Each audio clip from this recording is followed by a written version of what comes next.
I don't think you'll be interviewing me if I had like a 9 to 5 job. Hello and welcome to the Power Players. I am your host Harun Bukhari, and my guest today is Anna Szymanowska, founder of Fighter Shots that produces ginger-based wellness drinks. Anna is based in the UK. She has 3 master's degrees and started Fighter Shots after doing her MBA from London Business School. In our conversation, we talk about how and why Anna started Fighter Shots with one product, how she managed to raise £150,000 in 24 hours from 300 investors. She also tells us what makes ginger special and why you should have it too. I learned a lot about being healthy from Anna, and I'm sure you will too. So with that, let's get right into it with Anna Szymanowska.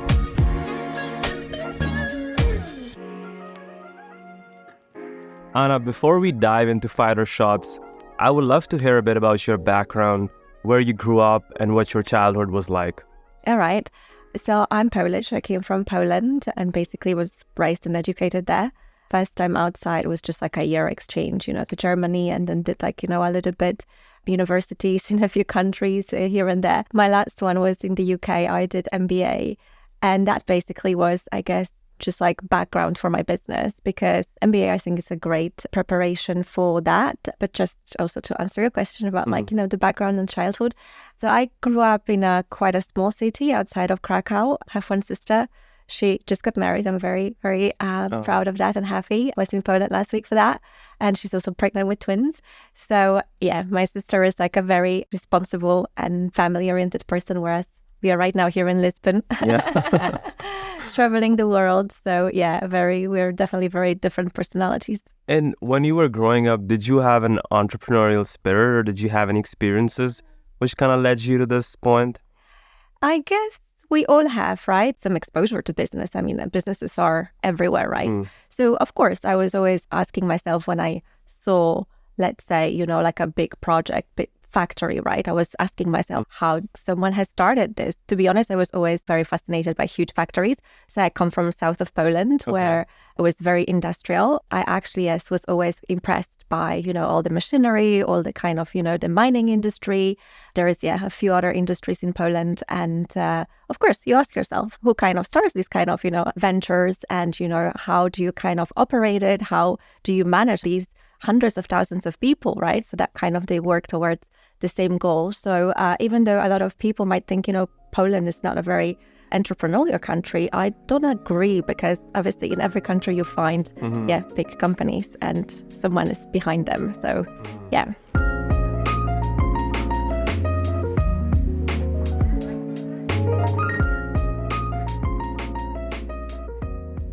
So I take it you have 3 master's degrees, is that right?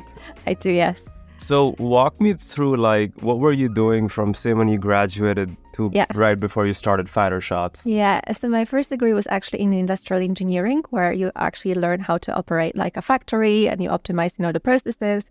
But of course, it's very high level, right? So when you graduate, a lot of my colleagues would work in logistics and some operations. And to be honest, it's not a bad job. But yeah, I still didn't feel like it's something, I would like to do forever. So then when I got the opportunity to study renewable energy in Iceland, I went there for a year, did another master's, just because I was very interested, in various, topics. And renewable energy obviously was starting to gain a lot of traction. And I also was interested in physics and mathematics. And I thought that would be great to study something like that, to kind of have this technical background. And afterwards, I got a job at Airbus. I was working on 2 types of airplanes, Eurofighter and then the A320 family. But the jobs were always a project management job, which again is not a bad kind of experience, but it's not as technical as I actually always imagined I would be, working on.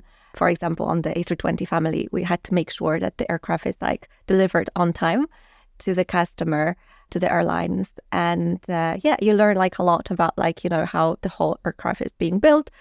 But after 5 years, I thought, I need to do something else. And I actually do want to start a business. So I went to London to do MBA. And this is So you went to MBA with the goal of starting a business? Actually, yes. Yeah, I was hoping for that. You can't have this fully like set in stone, because obviously things might go wrong, and it's not just the intention, it's enough. Sometimes you also have to be lucky that like you see the opportunity and the opportunity works, right? Because a lot of people have ideas and then they try to launch the business and they realize it's actually not viable. But yes, my kind of like a dream was to start a business, but I also knew if that fails, I just always can do any other job. But luckily, after I graduated, I got this idea, which at the beginning was like a side business. So you got the idea after you graduated? Yeah, actually, yes, yeah. Just after. And did you explore any other ideas while you were in business? Of course. Yeah? Yeah, constantly. I always had my whole life ideas, and was starting them like, obviously trying, like doing so-called MVPs. Minimum viable products. But then you obviously realize, like either, you can't make money out of this, or like the market is not big enough. And surprisingly, with the drinks, it did work. Like I have never like thought, I'll be on this full time. I thought it would be like a side business where, I just started off first time. I like, find a manufacturer, I find a few customers, and then like it will run on its own. But we literally were getting so many orders and so many people got interested. Some people even like applied to work with me. At the beginning, I wasn't even like looking for employees, that I realized that makes sense. That kind of is the moment where maybe I should take it more seriously. Tell me, how did the idea come to you? Because not many people randomly are thinking of ginger-based wellness drinks. Yeah. So I actually like the product myself. And I realized that like I spent a lot of money on this. So there were some other companies' products you were buying. Exactly. And I was actually fascinated, like, what the margin must be on these products, right? Because they are so expensive. And I'm like, it possibly cannot cost that much. So yes, I did research and I actually realized that obviously you can make quite a good margin on this. It wasn't that easy to find a manufacturer because the size of the bottle is very particular. So most filling companies, bottling companies cannot like fill that. And there is some other like hurdles where I realized it's not as attractive, maybe this product. And that's why maybe the competition is not as big just yet, or it wasn't at that time. Like doing basic analysis of, how much would it cost and how much can I sell it for made sense to me. So that's kind of where I thought I'll give it a go. So walk me through the process of what else happened from idea to you setting up a website and you selling the first product. Yeah, well, today it's so easy. Like literally, Shopify is just lifesaver, right? Like you could hear this, everywhere, but actually it does work. Although we didn't start on Shopify just at the beginning because there was another website which was cheaper, and at the beginning you just do everything cheapest way. I know I had like two friends who were like helping me out, and they said, let's do the website on Wix. And I'm like, fine. So we did Wix, but we realized it doesn't have like even 10% of the functionalities. But we started selling on it. As kind of how did you produce the drink? So you have to basically find a manufacturer. So there is like different companies that can do this for you. A lot of them have like spare just capacities, but often they don't even have websites because a lot of them are like, old-fashioned businesses. So you have to call them, you have to ask, you have to like, also understand like what is the process. The very basic thing with a drink is like, how do you package it? And there are 3 or basically maybe even 4 like main ways, which is obviously glass bottles, plastic bottles, cans, and like Tetra Pak. And for each of them, you have like different manufacturers. So you have to speak to so many people to understand like, what is the process. And then you learn that like cans have like huge minimum order quantities. And it only starts making sense when you manufacture like 100,000 or like even millions, like they have these price breaks. But obviously, if you're a starting business, you don't want to manufacture 100,000 or a million of products. So actually, I realized that glass is best for starting like low quantities, and also for other reasons. It was like great material. It gives you like longer shelf life. You get in touch with the supplier or the manufacturer. How much time does it take when they give you some samples and you're like, Yeah. This is it. Like, I like this one, make 500 of these. Yeah, it all depends. Just as I said, because they are not, I would say, always commercially ready. They don't always have like, a salesperson. They won't like answer your emails. So sometimes it can be like a very long time. Like, they also might not be always interested in very low quantities because they won't be making money. So it all depends how lucky you are, who you kind of, and I guess here maybe like, luck comes, handy and maybe your personal, I guess, skills of like talking to people. You have to convince them that you obviously want to do something long term with them, because if you just say, oh, like prepare 1,000 units, they'll be like, no, right? Like, I don't want to make this for just a couple of quid. But if you tell them like, oh yeah, like, we have so many customers, if this round goes well, like we might order like 100,000, they'll be like, okay, fine. So it all comes to like negotiation and being lucky. And also, I guess the country where you start this is probably helpful, because UK, so I started the business in UK. First, it's one of the biggest countries, right, in Europe, and also has this entrepreneurial spirit. So there is a lot of like, these small bottling companies. Maybe not in every country that would be possible and easy to find. So again, that was kind of like a luck thing, that starting in the UK wasn't the most difficult thing, because immediately I found a few factories. My first one was in Scotland. Okay. So I had to go all the way to Scotland to visit these guys. So what are these factories? They're just like ginger making factories? Bottling companies. Just bottling companies. Yeah. And you tell them like, this is the drink I want, and then they'll send you some samples. No, you have to say what you want. And surprisingly, not every bottling company would accept your order because, as I say, some would say, we don't fill these small bottles. And had you tried this in your own house or something? Yeah, of course. You had tried the recipe? Yeah, you can, of course, you can prepare them yourself. It's just you can't do the quantity, right? Like, you'd be surprised how much, work it takes, I never actually invest. I know a lot of starting entrepreneurs invest in equipment. And I always knew there is no point, because I will never do this. I always knew I won't have time. I know a lot of businesses who invest in some cupping machines, in like some labeling machines, and they have like a small production in the garages. And I always knew this can't be viable because it's just too much work. So from the beginning, I knew I have to find, a factory. So I actually was never doing this like on a large scale myself. Of course, you try a little bit, you give it to your friends. But it was, just like few bottles basically. And then once you find the manufacturer, then you obviously can plan better for like, how many orders can I accept? And the factory in Scotland very quickly turned out to be way too small and way too slow for us, because the first batch we've made, we literally sold it like within 3 weeks. Oh wow. So then I realized, okay, I need to find a new factory. And since we've worked with like 5-6 factories. Oh wow. I feel like people have this idea when you launch a business, you need to have like a bunch of products. But I feel like a lot of people who start small only have 1, 2, or 3 products that they've spent a lot of time on. Yeah. So when you launched, how many products did you have? So yes, I was also naively thinking that like you can launch 100. And then I learned that no, look at Coca-Cola, they just have one product, right? And they can do well. I mean, of course, over time, they did acquire a lot of other businesses, but their main product is just one product and one flavor, right? And there is enough of customers around the world who you can just cater just one product to. So yes, at the beginning, I was thinking I'll do snacks and drinks, and a lot of like supplements and this and that. But then you realize that it gets so complex, like overseeing everything. And also a lot of products have different margins, and there is like different competition. And as much as I always thought like I would love to have a bar, like a, protein bar, like there is so many of those, in the UK. So I think it would be so much more difficult to sell. So we never launched that. And then I also was like trying, to do different formats. We actually did launch cans as well. But then again, like the margin wasn't as great.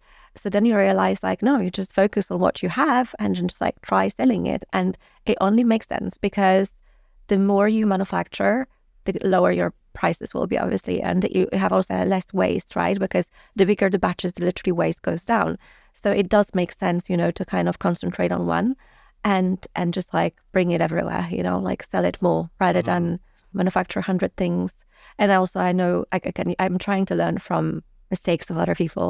And I've met so many companies who on the outside look like they are successful because they have hundreds of products. And then it turns out they are not that successful because it's very difficult to like be profitable because you have huge overheads. You have to have constantly someone who is managing like the production of all of this. And we have like one product, and I promise you it's still a full-time job, you know. So you had one product when you launched? Well, yeah, always the shot, yes. Oh, it was just one shot. Well, we then obviously did a few more flavors, but then it doesn't add as much to complexity because most of the ingredients are still the same. They're all like, you know, ginger-based.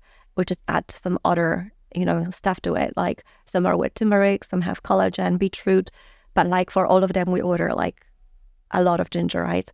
So that kind of brings already the cost down. And like, I'm very confident that we can do forward contracts on ginger because I know this will be used. Also, we order the same bottles, right, for all and the same caps and same boxes. So there is a lot of the same across the flavors. So in that sense, yes, it's kind of one type of product.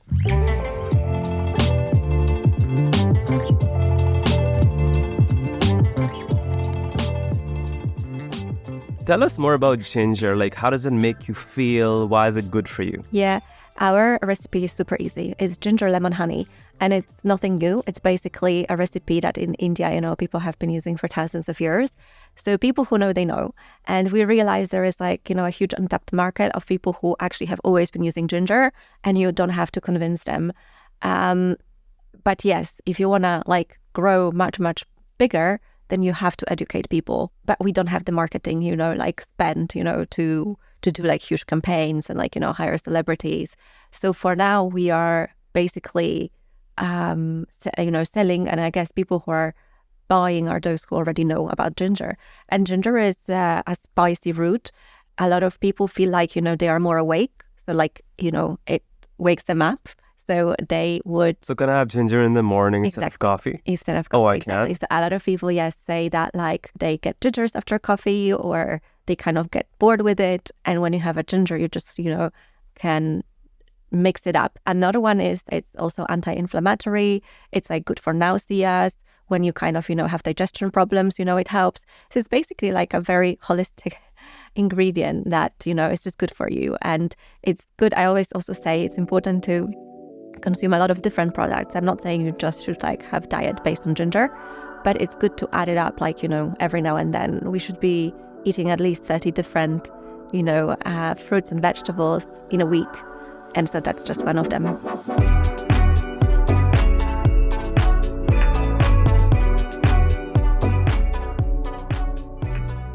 So you have a co-founder, Kavita. Yes. Tell us the story of how you found her and what made you think she would be a good co-founder. Yeah. When I started the business, I applied to an incubator at the business school. And that gives you exposure within the school because they do also interviews with you. They like invite you to speak to classes. So you have some sort of exposure. And at that time, they just accepted 11 companies from the whole school, and it's several thousand people. So you get this exposure, and a lot of students who also want to work for a startup, but they don't have their idea, their next best thing is like to talk, you know, to the businesses in the accelerator.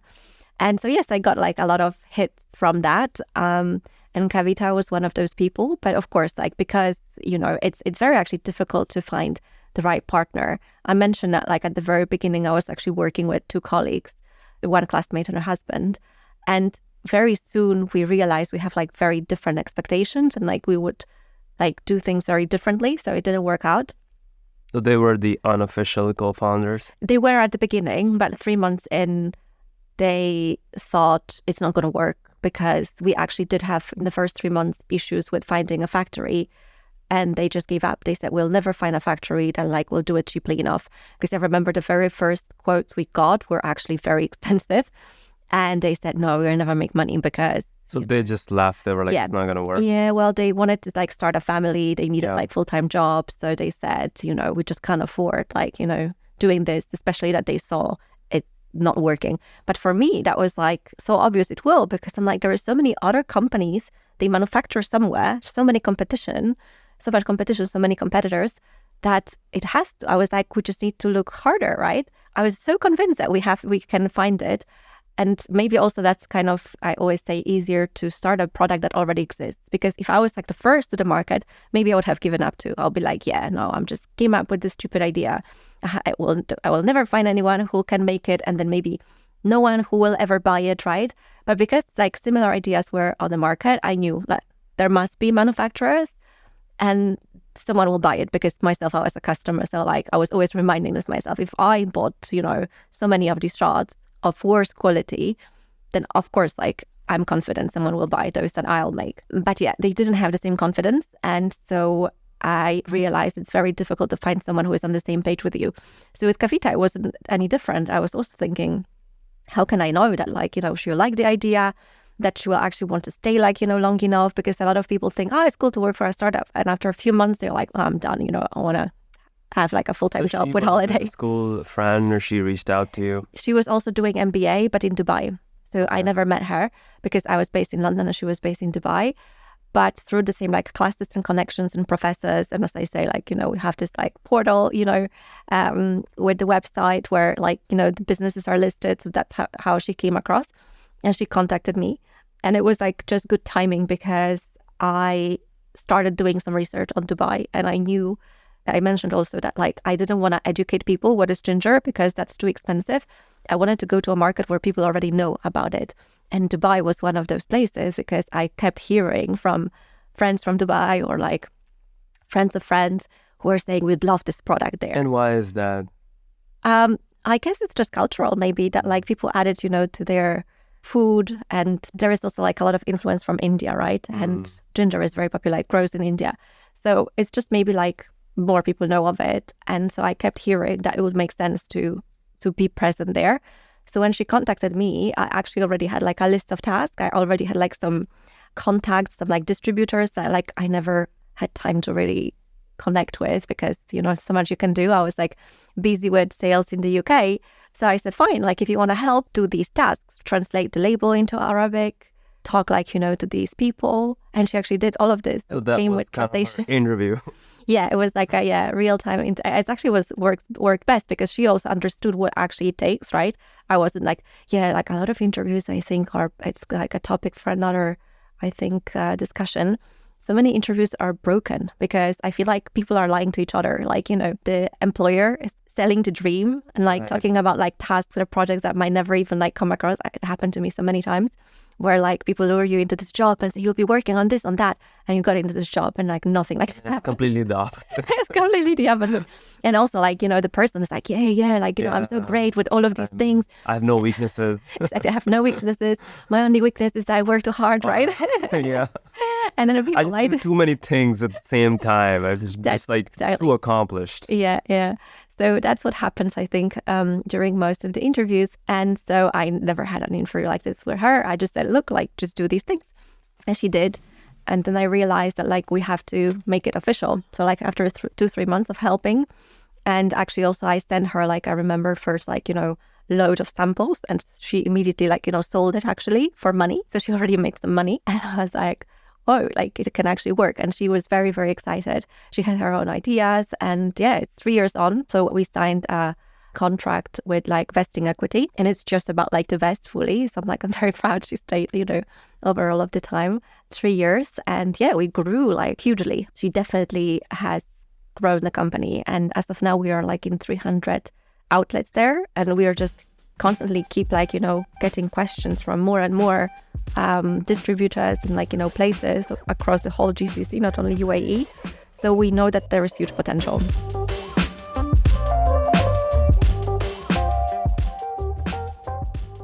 I'd love to talk about fundraising. So you didn't go the classic venture capital route. No. You did a crowdfunding round. Yeah. What was the reason for that? First of all, the VC does very seldomly seed rounds. They want to invest probably between 1 and 5 million, right? There's like their minimum ticket. And when you're just starting and you have like little sales, you can't like value your company at 20 million, because I guess it only that makes sense to raise money once your company is valued at 20 million, and then you want to give like 20% equity. So that would be 4 million, right? So I guess VCs want to see kind of that kind of stage. and you can't have it with this product. You can't apply like tech multiples on a drinks business. So first of all, you don't really have other options. There are like VCs who are like, I see other small businesses who are getting this money, but then also they always complain. They always tell me, don't ever take any VC money. Like, trust me, don't. I don't remember anyone who said it's fine. Literally, I talked to so many businesses in London. Everyone is just complaining. And so I guess we are in this lucky position where we never had to. Like, again, we could probably push more. Did you pitch to any VCs? Well, we spoke to VCs. It wasn't ever like, a serious conversation. Yes, we wanted to understand like how they operate and at what stage they would be interested in investing. And actually that was always their answer. Between 1 and 5 million is their like, ideal check. So we just always knew that like we have to grow to probably at least, I guess, 5 million sales to kind of, put the valuation at like, 10 to 20 million. Like, it's good to always talk to like, the VCs in the industry to realize like what is their expectation.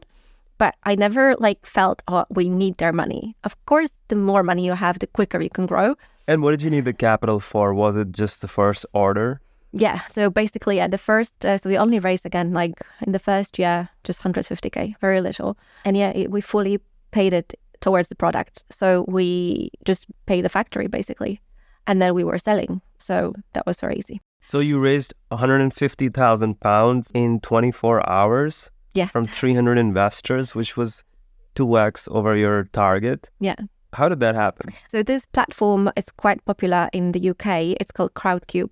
And again, it wouldn't probably work in every country. In the UK, it works because the investors get tax breaks. So by investing in early businesses, you get 50% like, tax refund. It's not that difficult to kind of raise money through this platform. It's not like a Kickstarter. A lot of people confuse crowdfunding with Kickstarter, where you just like pledge money and you get like a product, a t-shirt. No, you actually get shares in the company. And that's why I think like, it should have a different name than just crowdfunding. Can maybe say equity. What makes it better than Kickstarter? You get shares in the company and you get a share certificate. And when you get your taxes, you claim this an investment and you get 50% of the invested money back from your taxes. So basically, it's a huge tax advantage. There are more, because even if the company then defaults, then you can also like claim it again as like loss. So I think effectively your downside is only like 30% of the investment. So if you invest 100K, and even if the company defaults, you only paid 30K. But there is huge upside, because you also like, if the company sells and you receive the money, you don't have to pay like, capital gain tax. It's just so good, like, and people pay obviously huge taxes in the UK. And myself, like when I was working, I was investing in these schemes. It's just very, very good.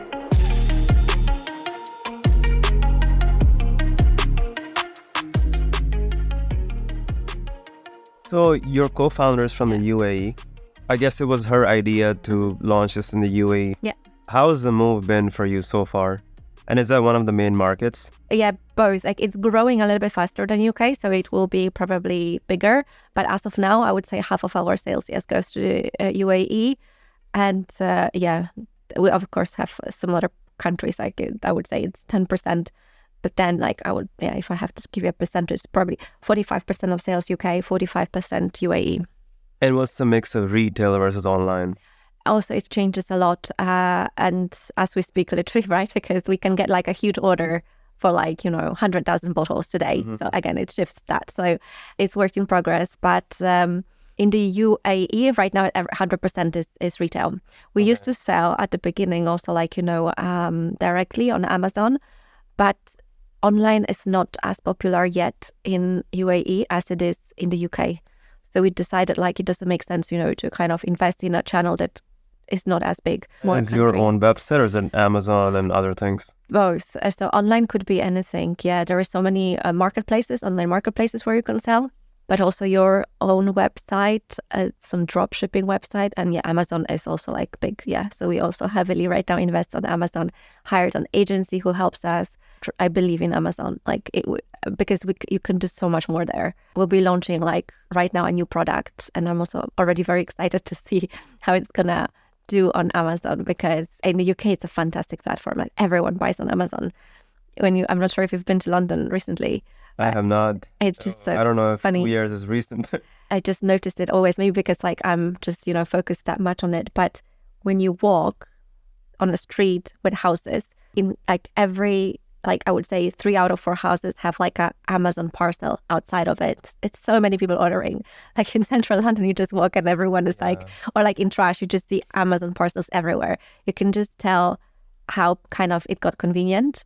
And also London is like very well served by Amazon. Maybe it has like so many warehouses that literally it arrives like, next day. I think there is even same day delivery, but that's even too crazy. Like you order in the morning, you get it in the evening, but usually it's the next day. So it's just got so convenient. And how hard or easy it is to list your product on Amazon? If it's something like a drink, do they run any tests? Or is No, it like, all right, anyone can. And that's why what you have to worry about on Amazon is ranking on the first page.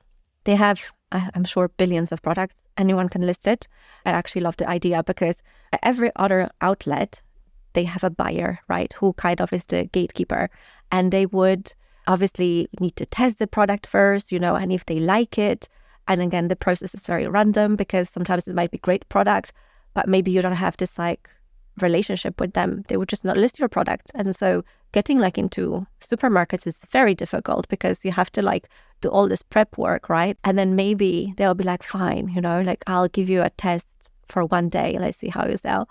And I just don't like this, this dynamic. It's just so wrong.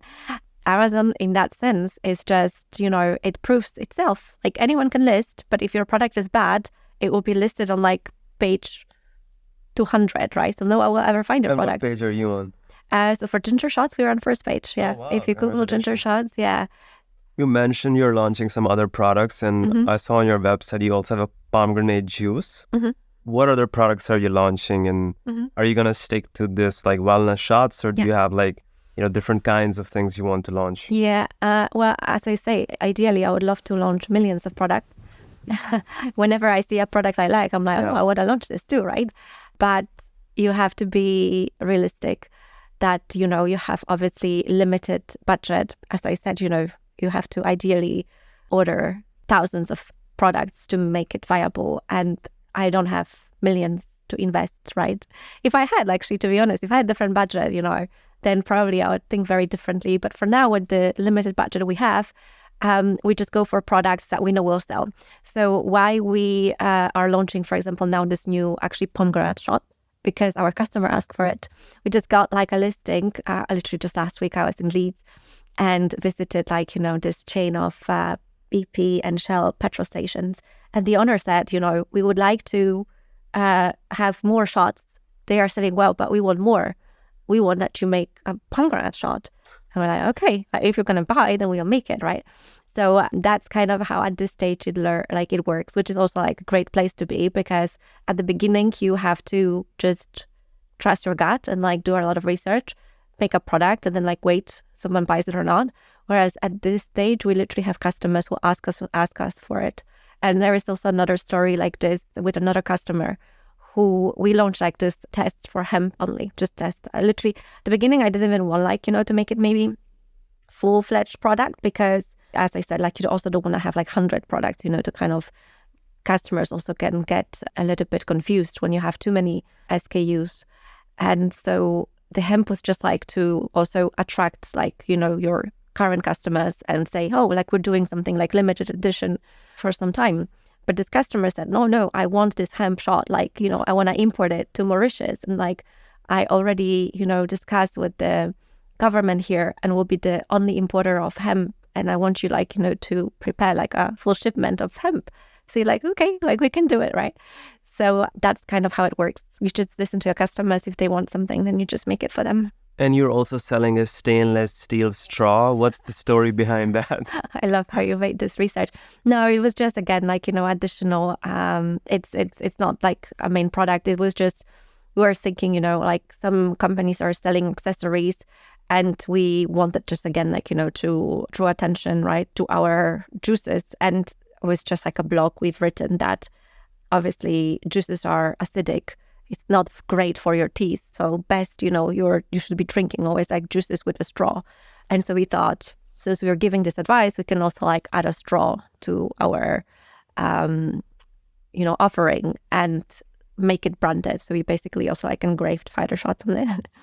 And that's it. But again, it's not a main product. And to be honest, we're not even making money on it, because it's so expensive. Like engraving and stuff was quite expensive. So it's just like, sometimes like people also like, again, it's just like a small details. I can talk about it forever, but Yeah, no, I love this straw idea. I have a few myself because I drink a lot of coffee and it's really bad for your teeth. So yeah, I'm always like using my straw and cleaning it aggressively. Yeah, no, but again, we also like realized our products come in full cases and they were quite expensive. 20 plus, like was the minimum order you could place with us.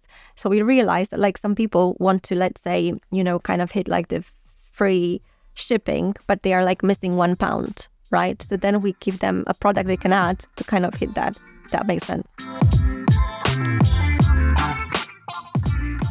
What is the 30 plants per week challenge?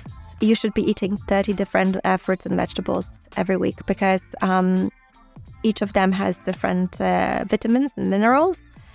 And yes, a lot of people take like multivitamins, but I don't believe in them. I don't think they are easily absorbed by your body. To make sure that like you're getting all the nutrients, the best way is just to eat a variety of different fruits and vegetables.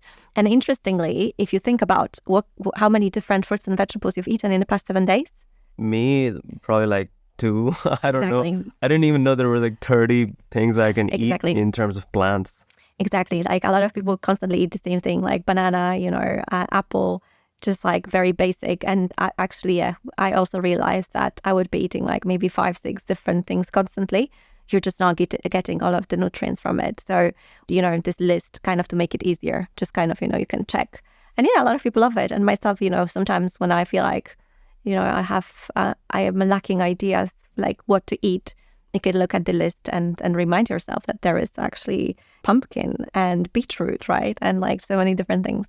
So are you yourself super diet conscious? Like what are you eating daily? I'm trying to be conscious, but it's obviously difficult. I've never like counted calories. I was always trying to be eating everything. So actually that ties up well to kind of upbringing because in Poland, for different reasons, people are not very, fussy. We eat everything, right? We eat meat, we eat like, a lot of fatty food. It has to do with the climate, but also like, with availability of foods. And a lot of people are very also conscious because in Poland, obviously, we did suffer a lot, like, through different, times where food was scarce. So still in a lot of families, you feel like you just have to eat everything. And so I never had like a restricted diet, but also in the 90s, as the borders opened, and there was like influx of this like heavily modified foods and crisps and just terrible things. I remember, in my family, we would say like, this is terrible. We should not eat this, right? So I was trying always to avoid processed foods and sugar. I actually had a time that was in France where for 5 years, I did not eat any sugary things. So no cakes, no chocolates, not even like, ketchup, because even in ketchup you have like sugar. Oh, it does? Or cereal. So I was actually very strict for 5 years on that. But that was like the only thing that I was avoiding ever. And otherwise, I eat everything. What was that moment of breakthrough where you were like, okay, this is something I can actually do full time and I don't have to go back to that 9 to 5 that I hate? The sales probably. Once you make, someone actually pays for your product. And again, that helped happen very quickly. And he's not your friend because, again, at the beginning, actually, first days obviously were through friends. So you're like, yeah, like they're just buying because they want to be nice. But I will never forget like the first order when we set up the website and we didn't like do even any marketing and someone just found us and placed an order and paid money. And it was like not a small order. It was like 60, 70 pounds. And I was like, oh, like that's great. That's real money. Yeah, it's real money. Exactly. And then if you realize, like people are willing and you think it's even without any marketing. And if I put more marketing, if I like, sell to different places and also like it was actually coffee shops who are buying from us. So, and repeat orders are very important. So yeah, first you get an order and you're like, yeah, they've paid money, but what if like they never come back, right? And you want repeat customers. So after like they repeat the purchase, then you actually start believing. And very soon, again, with this product, we're very lucky because it's a consumable. So people like consume it daily. It's not like a, luxury bag you sell once and then probably this customer will not buy from you again for a few years at least, or if ever. Whereas with this product, like some customers are placing, are on weekly subscription.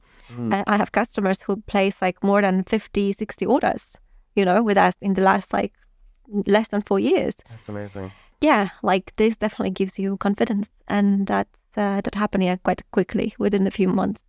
So I'm a big believer in content diet. I think it's even more important than your actual diet. And especially as a founder, I feel like you have to be more careful about the kind of content you're consuming online and the kinds of people that you're meeting. Yeah. So what kind of content are you consuming on a daily basis? Podcasts are you listening to? What books are you reading? It definitely has changed. At the beginning, I was reading much, much more. So yeah, I would be reading all of these like, marketing books and branding books.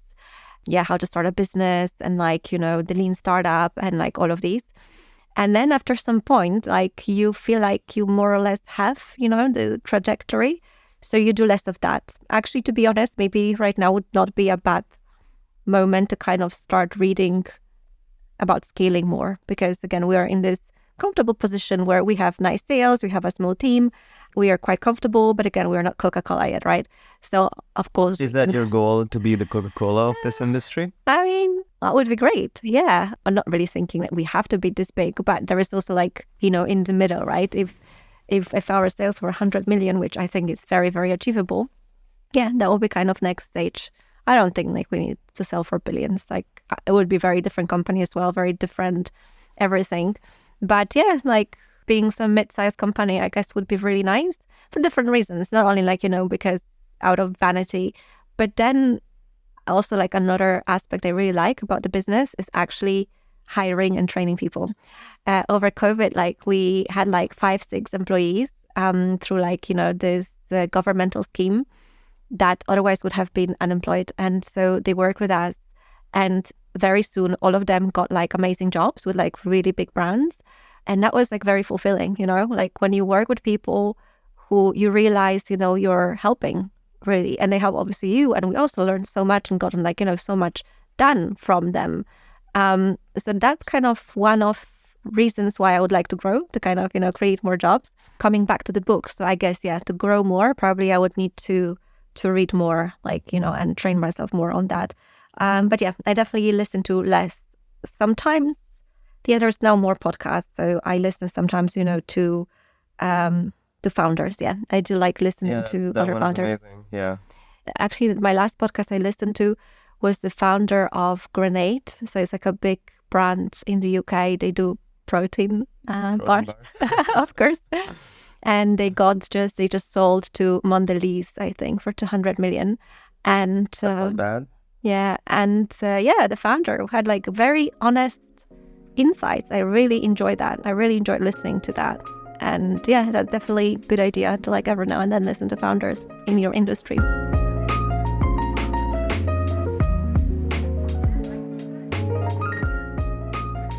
You have a very inspiring story. What advice do you have for other people that are looking to escape the 9 to 5 and start their own thing? Okay, here I actually always say this, is very unpopular. Actually, as women, we do have maybe an advantage here, because men, I feel like when they take more risk and they fail, I feel like if I was a man, I would probably feel worse, because I feel like men maybe would need to prove always like they are just successful. Whereas I think it's okay for a woman to fail, right? Like no one really cares. I never felt like I was judged because of just my achievements as a person. So I feel like I'm ready. Like even if a company went down tomorrow, I don't think like it would change my life. So in that sense, I think women could be taking more risk, because we have like reputationally, I think it's easier for us to swallow that. And especially again in London, like even if you fail, everyone is like cheering you that like at least you tried, it's amazing. I think we have to, whoever is starting the business, they should remember that it's okay to fail. Of course it hurts, like, it's financially, especially, I guess it's not nice. But a lot of people worry about reputation. And I think I wouldn't worry about that. Yeah, to be honest, I would actually be more impressed with someone that took the risk and then failed, because maybe you failed in this one thing, but the next thing will be successful. So you just kind of have to keep trying, right? Like, of course, you say spend 2-3 years doing something and it fails and it hurts both financially, mentally, but you just kind of have to keep going and something will work out. No successful entrepreneur is successful. Most are not on their first try. You kind of have to try a little bit and then something will work if you keep going. if you still have the energy, yes.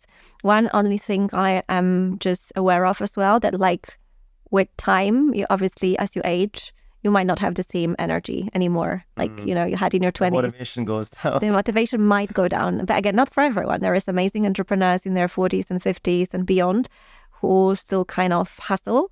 But I guess most people don't. And I actually don't know about myself. How will I change? Will I actually have the energy to start something completely from scratch? I think I don't know until it happens.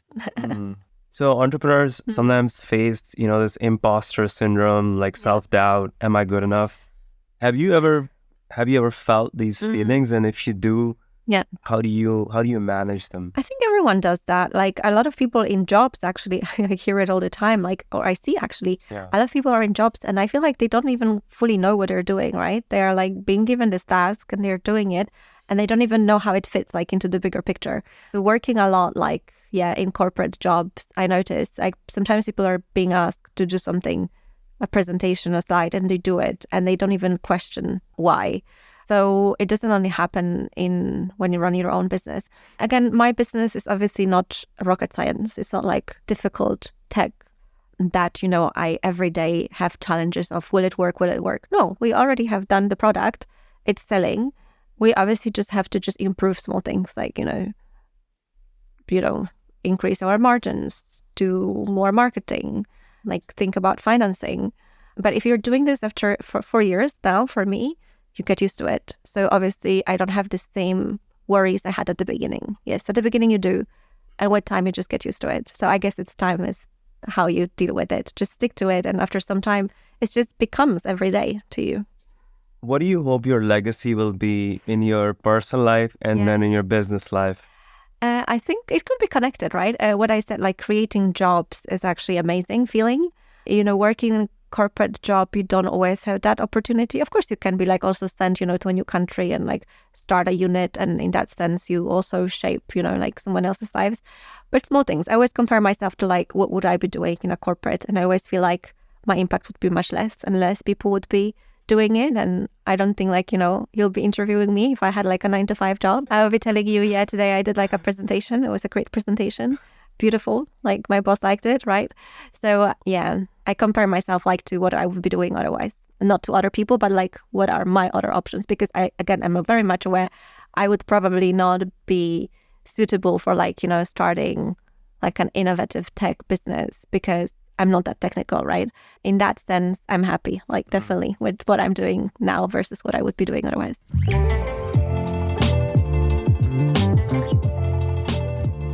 So at the end of this, we do a few rapid fire questions. All right. Are you ready? Okay, I am. Best city in the world? London. Favorite book? Oh gosh, just because I just mentioned the Lean Startup. Actually, I did like it. Yeah. Oh, it's not my favorite book, but Lean Startup was good. Yeah. If you could have any superpower, what would it be? I guess reading people's minds would be important. That would be nice. In business is very important, so yes. Your favorite fighter shot? Too many. I like the turmeric one. If you could do one thing for the rest of your life, what would it be? I say running a business. Yeah. Just keep doing what you're doing. I think so. Yeah, it's great because you can pace it, so you don't feel like you want to retire, and that's actually what I was always afraid of, retiring, because I was maybe working with too many people at Airbus who are very close to retirement age, and I was like, what is now for them? Like very soon I'll be in this situation. What do I do then? So I always felt like I don't want to retire.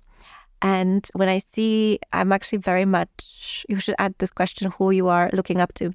I look up to people who work like beyond 70. There are so many politicians who I feel like they don't need to do it and they still do it. And I'm just so impressed. Or like, you know, also founders who work beyond their retirement age. I think it's great. Like all the American presidents who are 80 years old. I don't want to say yes, Trump, but actually, I'm impressed he's still working. I mean, even Biden is like running again and he's, I don't know, like 80, 81 years old. Yeah, it's amazing, right? Like, I feel like I would want to have this energy. I'm not sure if I will, but I hope I will. Anna, this has been a lot of fun. I am so glad I met you in Lisbon and got to hear your inspiring story. Thank you. So thank you so much for coming. Thank you so much.